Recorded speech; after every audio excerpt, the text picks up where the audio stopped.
Assalamualaikum warahmatullahi wabarakatuh. Semoga kita semua masih dalam lindungan Allah Subhanahu wa taala. Amin amin. Allahumma amin. Anak-anakku sekalian, selamat berjumpa pada pelajaran IPA yang kali ini kita akan membahas tentang sistem reproduksi pada manusia.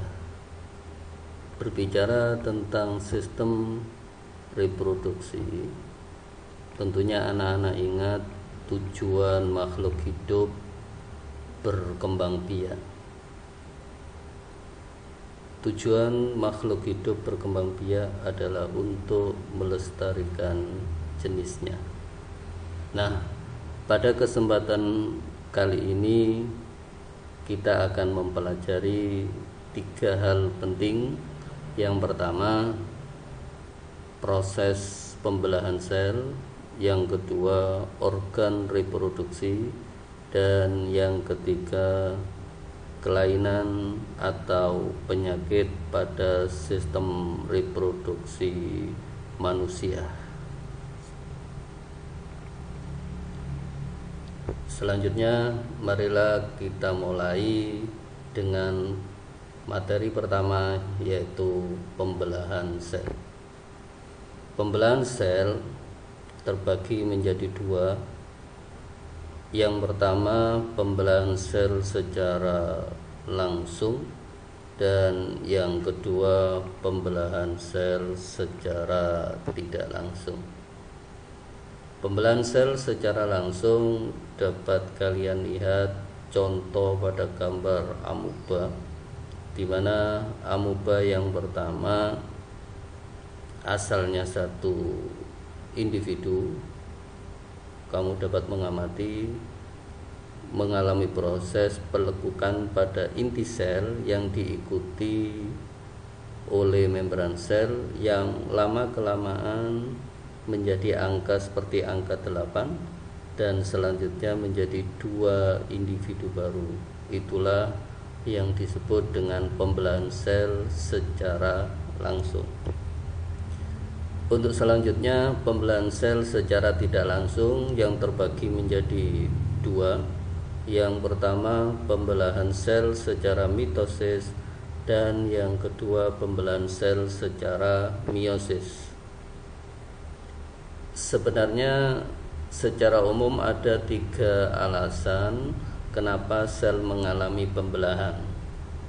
Yang pertama, untuk pertumbuhan, yang kedua untuk reproduksi, dan yang ketiga untuk perbaikan sel. Ini contoh-contoh yang untuk pertumbuhan dapat kamu amati. Tumbuhan mulai biji sampai dengan menjadi besar.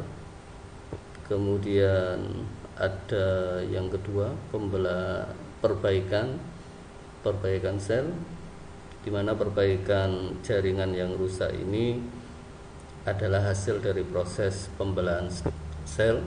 Yang ketiga, reproduksi. Proses pembentukan sel kelamin dilakukan dengan cara pembelahan sel.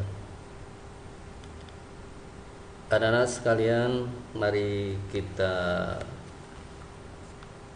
pelajari, kita perhatikan bersama-sama tentang pembelahan sel secara mitosis. Salah satu tujuan dari pembelahan sel secara mitosis adalah untuk pertumbuhan dan regenerasi. Ciri-ciri pembelahan sel secara mitosis: 1. Terjadi pada sel tubuh. Yang kedua, berlangsung satu tahap. Yang ketiga, menghasilkan 2 sel anak yang memiliki jumlah kromosom yang sama persis dengan induknya. Adapun fase-fase pembelahan sel secara mitosis, yang pertama profase, yang kedua metafase, yang ketiga anafase, dan yang keempat telofase. Anak-anak harus hafal secara urut tahapan-tahapan berikut, sehingga ada cara mudah sebetulnya untuk menghafalkannya, yaitu kita singkat dengan singkatan PAKMAT.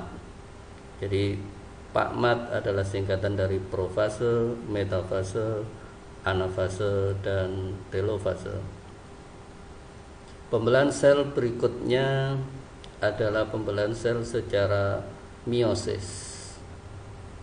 Salah satu tujuannya adalah untuk membentuk sel kelamin atau gamet melalui sebuah proses gametogenesis dengan ciri-ciri sebagai berikut. Yang pertama, terjadi pada sel kelamin.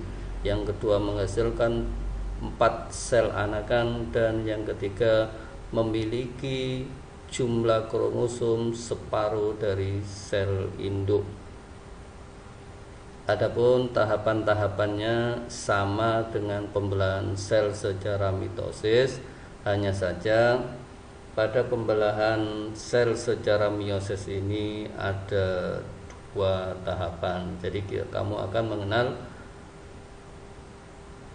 2 tahapan, mulai profase, metafase, anafase, telofase tahap pertama, dan ada profase, metafase, anafase tahap yang kedua. Bagaimana? Masih semangat?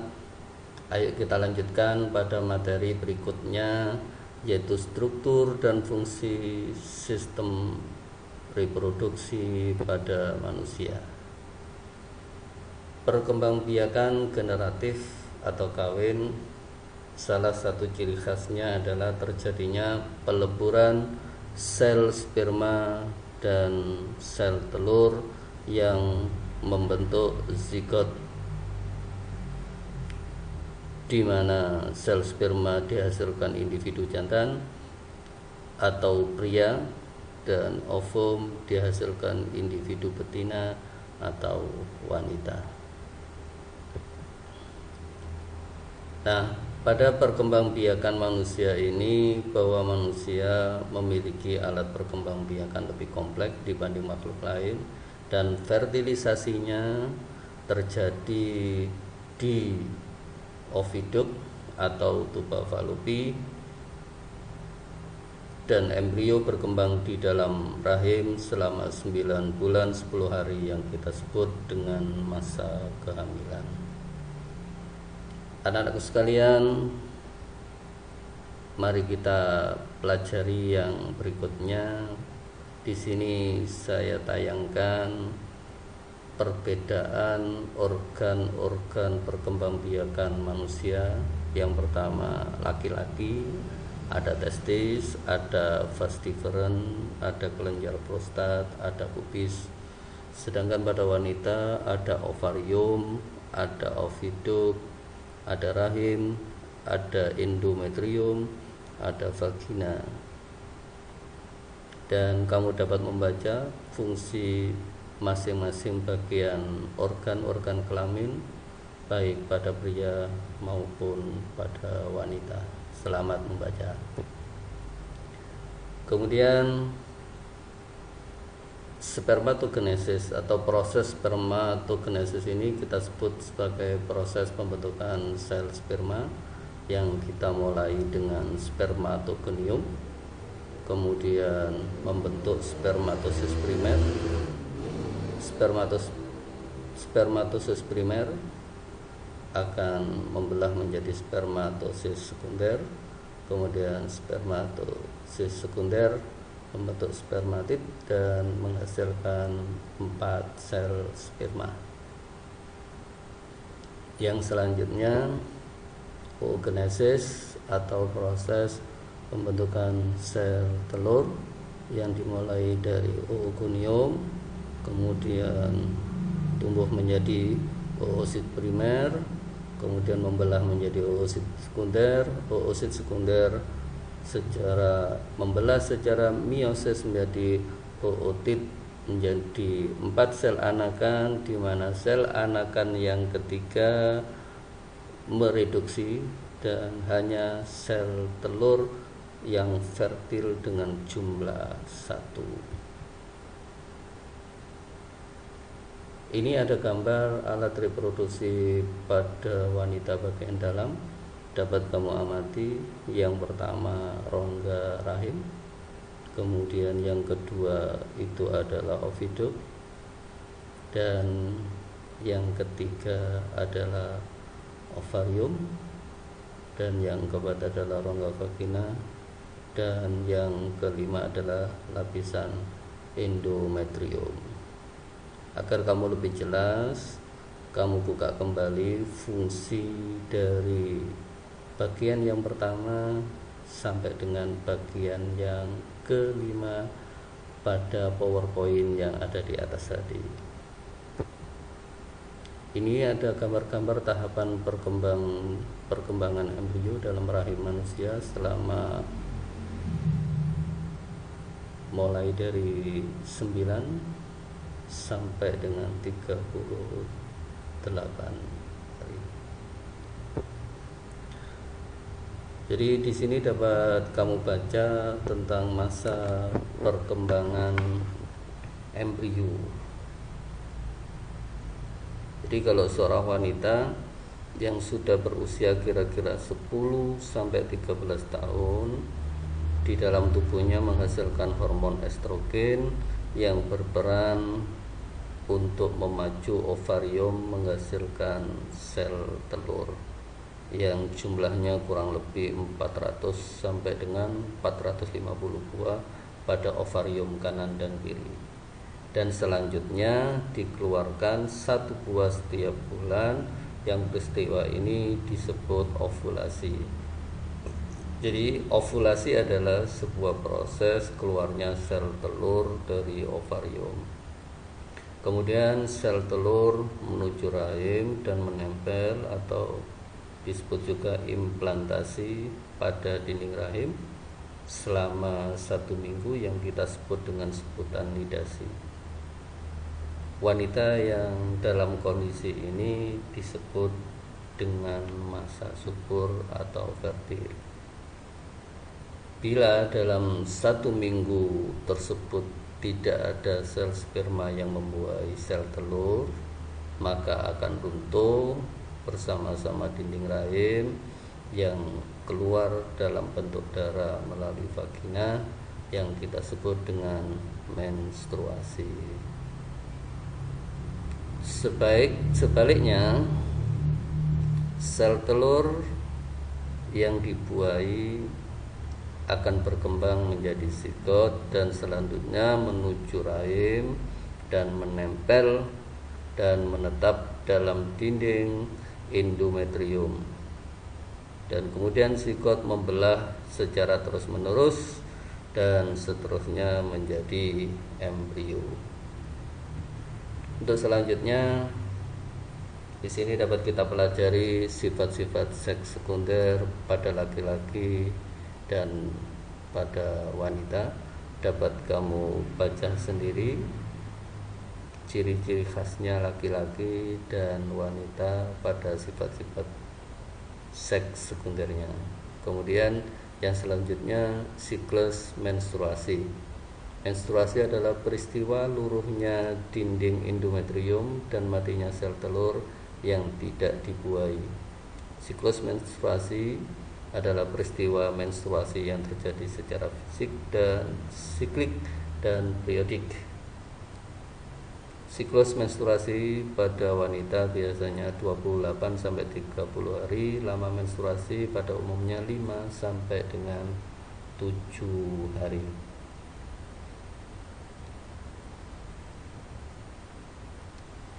Yang pada pembahasan terakhir kita membahas tentang kelainan atau penyakit pada sistem reproduksi. Ada macam-macam penyakit pada sistem reproduksi. Yang pertama dapat kamu lihat ada herpes yang disebabkan oleh virus, ada keputihan yang disebabkan oleh infeksi jamur, dan ada sifilis yang disebabkan oleh bakteri. Dan selanjutnya dapat kamu baca sendiri. Yang terakhir dapat kamu lihat ada kutu kelamin yang disebabkan oleh kutu.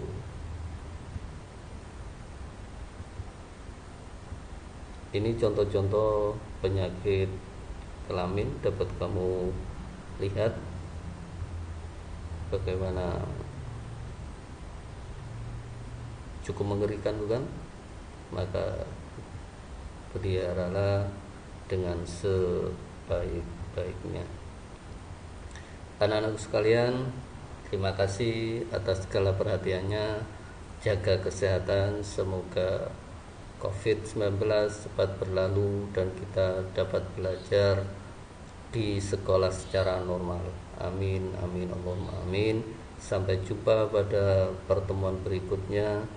Dan jangan lupa ada tugas yang harus kamu selesaikan, yaitu merangkum isi materi pada PowerPoint. Kemudian ada soal yang harus kamu kerjakan di buku tugas. Ada 3 soal. Selamat bekerja dan saya akhiri. Wassalamualaikum warahmatullahi wabarakatuh.